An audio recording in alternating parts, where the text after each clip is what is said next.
Peace of mind. Peace of mind. Forgiveness has been shown to bring peace to our minds. Forgiveness. Forgiveness actually reconciles the energy. Transformation forgiveness is linked to a slew of health improvement, including fewer medications taken, better sleep quality, and reducing somatic symptoms, including back pain, headache, nausea, and fatigue. Forgiveness is the easiest stress because we no longer recycle the angry thoughts, both conscious and subconscious, that stress us out in the first place. In couples where the victim was able to forgive their spouse, both partners' blood pressure decreased. It's just a good show that forgiveness is good for everyone. Forgiveness, forgiving ourselves. So sometimes when we feel shame or guilt for what we've done in the past, it is because those actions no longer reflect our values. Now, when you look at our former selves, we don't relate it to their decisions. This is actually good news. The reason we are hurting over our past is because we've made progress. We did the best we could then, but we can do better now. What could be better than moving forward? We are already winning. We are already crushing it. When we wrap our hands around the fact that we cannot undo the past, we begin to accept our own impressions and mistakes. Forgive ourselves, and in doing so, open ourselves and up the emotional healing we all yearn for. This is when you feel most free and at peace because you are surely able to let go. Negativity is non-neutral. Negativity is a natural part of life. We tease and provoke, express vulnerability, connect our shared values and fears. It's hard to find a comedy show that isn't based on negative observations, but there is a line between negativity that helps us navigate life and negativity that puts more pain out into the world. We spot stuff and the sweat. Observe, reflect, and develop new behaviors and replace the negativity in our lives, always striving towards self-discipline and the bliss.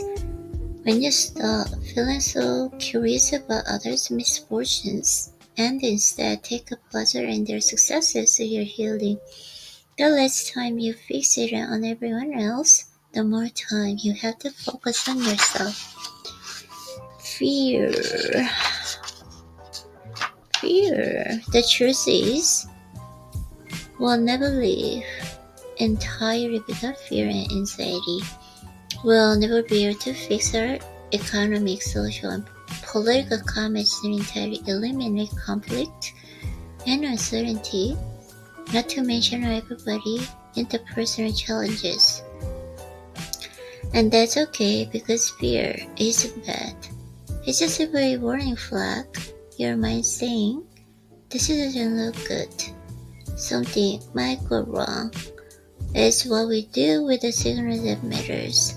We can use our fear of the effects of climate change to motivate us to develop solutions, or we can allow it to make us feel overwhelmed and hopeless and do nothing as a result. Sometimes fear is critical, wanting to help us survive through danger, but most of the time what we feel is anxiety related to everyday concerns about money, jobs, and relationships. We allow anxiety, everybody fear, to hold us back by blocking us from our true feelings. The longer we hold on to fears, and the more we ferment, until eventually they become toxic. Half an hour earlier, I'd been so sure I wasn't scared of anything, and suddenly I was uncovering my deepest fears and anxieties, which I had managed to hide completely from myself for years.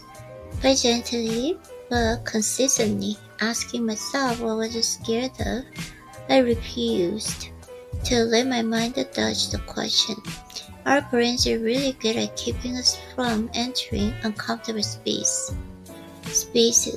But by repeating a question rather than rephrasing it, we essentially corner our brain.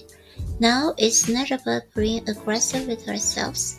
This isn't an interrogation, it's an interview. You want to ask yourself the question with a sincerity, not force. I learned to let go of my fear of punishment, humiliation, or failure, and their accompanying negative attitudes no longer propel my misguided attempts at self-protection. I can recognize the opportunities the fear signal. Fear can help us identify and address the patterns of thinking and the behavior that don't serve us. Often we notice the fear's warning but ignore its guardians. If we learn how to recognize what fear can teach us and about ourselves and what we value, then we can use it as a tool to obtain greater meaning, purpose, and a fulfillment in our lives. We can use fear to get to the best of us, okay? We waste a lot of time and energy trying to stay in the comfortable bubble of our self-made biospheres. We fear the stresses and challenges of the change, but those stresses and challenges are the wind that makes us stronger. If we can stop viewing stress and fear that often accompanies it as negative and instead see the potential benefits, we are on our way to changing our relationship with fear. When your brain shuts fear, your body can differentiate between whether the threat is real or imagined. Whether your survival is in jeopardy or you're thinking about your taxes. As soon as the fear signal goes off, our bodies and prepare us in a fight or flee are sometimes the phrase. If we launch into this high alert fear state too often, all of those stress hormones start to send us downhill, affecting our immune systems and our sleep and ability to heal. When you deal with the fear and hardship, you realize that you are capable of dealing with the fear and hardship. This gives you a new perspective, the confidence that when bad things happen, you will find ways to handle them. With the increased objectivity, you become better able to differentiate what's actually worth being afraid of and what's not. From the fear meditation I described above, I came away with the idea that we have 4 different emotional reactions to fear. We panic, we freeze, we run away, we bury it.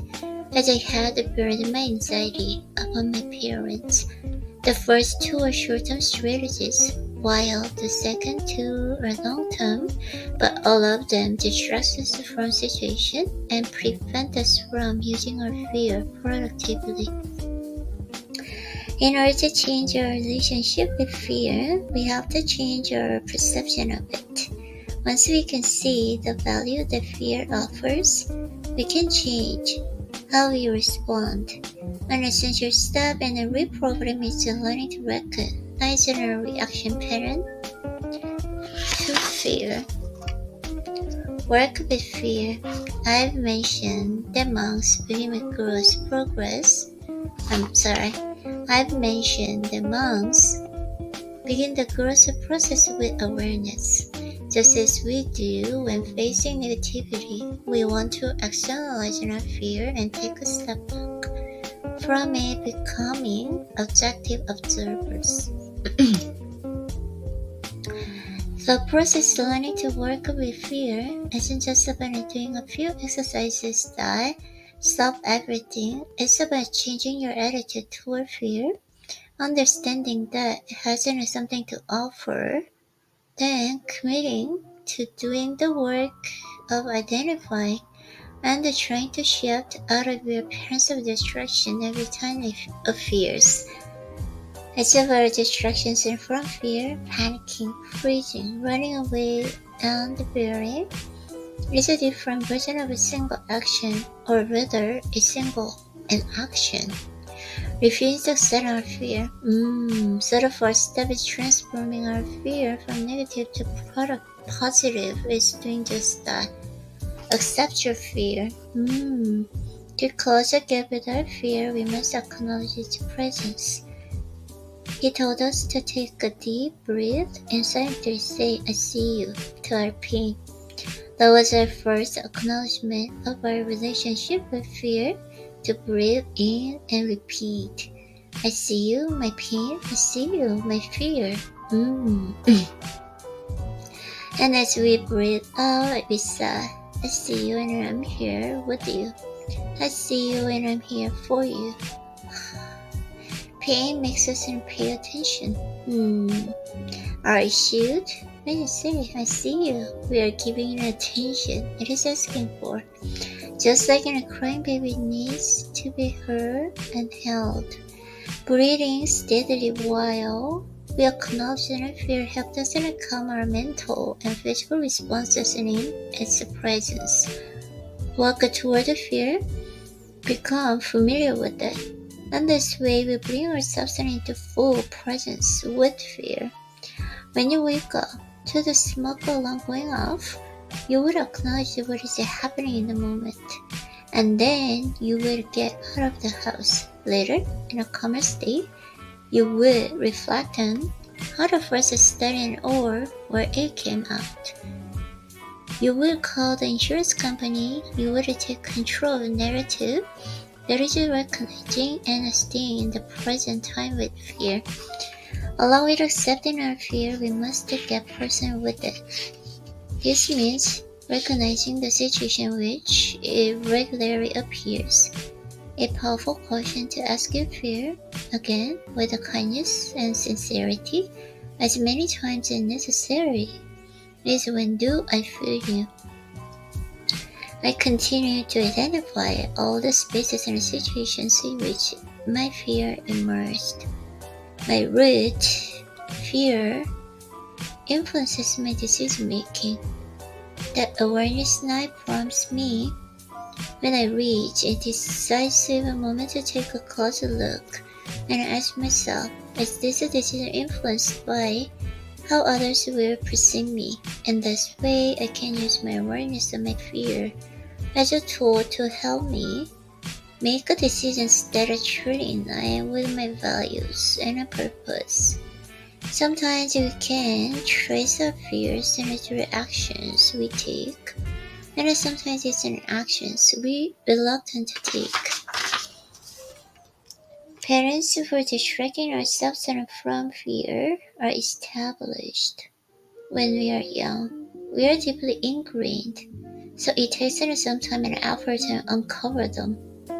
Recognizing a fear, parents help us trace and fear to the root. From there, we can decipher whether there's truly any cause for emergency or whether a fear can actually lead us to recognize opportunities to live more in alignment with our values, passion, and purpose. Okay, the cause of fear, attachment. The cure for fear, detachment. Though we are developing intimacy with our fear, we want to see it as an external entity separate from us. When we talk about our emotions, we usually say we are that emotion. I'm angry, I'm sad, I'm afraid. Talking to our fear separates it from us, and it helps us understand that the fear is not us, it is just something we are experiencing. When you meet someone who gives off a negative vibe, you feel it, but you don't think the vibe is you. It's the same with our emotions. There is something we're feeling, but they're not us. Try shifting from I'm angry to I feel angry, I feel sad, I feel afraid. A simple change of a profound one because it puts our emotions in their rightful place. Having this perspective calms down our initial reactions and it keeps us in a space to examine our fear and the situation grounded without judgment. We can shift our fear to soaring sense of freedom or to just a matter of distraction between usual and hopeful fears. They told us that our usual fear allows us into situation we can change. It is not possible to control all external events, but if I simply control my mind, one need isn't there to control other things. This is detachment when you observe your own reactions and from distance with your monk mind, making decisions with a clear perspective. Okay, this is a lifelong practice, but as you become more and more accepting of the fact that we don't truly own or control anything, you will find yourself actually enjoying and valuing people, things, and experiences more, and being more thoughtful about which ones you choose and include in your life. Okay, I think that's right now.